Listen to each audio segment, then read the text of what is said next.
Is it worth paying top dollar for a custom fitted plug-and-play display for your old vintage synth, drum machine or sequencer?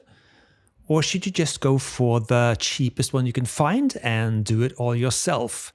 So I got the most expensive one to put in my Yamaha QX3 sequencer and the cheapest one to put in my Roland MC-500 sequencer.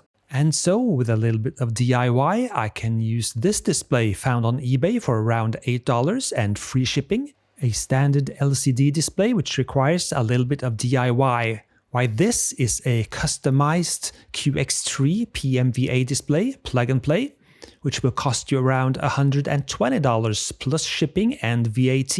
Maybe even more VAT with these skibidi tariffs going on. Anyways. Here is the cheap LCD display for the MC-500. You have to solder some wires yourself, and you also have to put in some resistors, variable resistors, to get the contrasts working and all that. You have to figure this out yourself.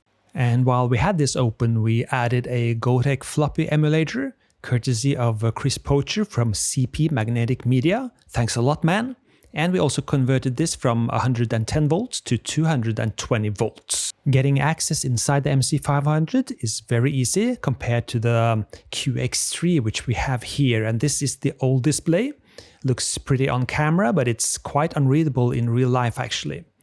Getting access to the display in the QX3, that's quite the adventure. As you know, old Yamaha gear is notorious for a lot of screws. But nevertheless, if you just work your way through it, you'll get down to the bottom of it. And here is that custom-made display for the QX3. So all that's left now is to remove that motherboard and yank out the old one and get this one in.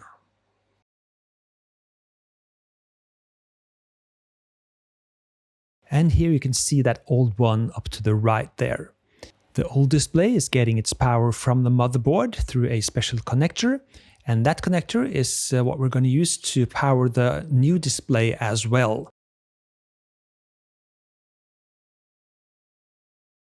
I rip off the plastic protection film here. So the new one's in place, and it has two breakout wires with adjustment screws on it to adjust the backlight and contrast. So we can either set up the QX3 first and just leave those breakout wires inside the QX3 after you've adjusted the contrast and the backlight you're liking. Or because of the length of the breakout wires, you can take these out of the QX3 so you can adjust these things later to your liking, depending on how you want to have your sequencer on your desk or whatever. So I chose to bring the wires out so I can adjust these things easily later. So let's get this thing together and try it on. And here's before we did the display change. It is readable, but it's not very readable, and it's gotten a lot dimmer over the last couple of years as well. Here's the new one. Yellow or green on black. And with one of the adjustment screws, I can adjust the intensity, the strength of the characters here. It looks awesome in real life, much more awesome than my camera can capture actually. And here they are side by side, the QX3 with its customized plug-and-play display costing around $160 all included. And the MC-500 with its generic LCD display costing around $10. With the customized QX3 display, I can also adjust the contrast with the original contrast knob. The cheaper display does the job, no question about it. It cost me $10, but you have to find out the wirings and the resistors, etc. to get the contrast right, so it's not plug and play.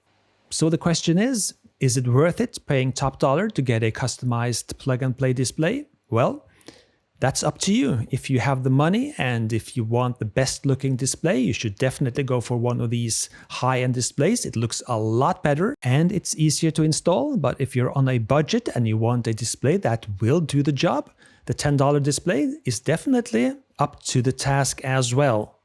I did order and pay for the cheap display myself, but Luxdisplays was so kind to send me one of their customized plug-and-play displays for the QX3, so a big thanks for that. As always, I'm Espen Kraft. Thank you so much for watching, and I'll see you next time. Cheers!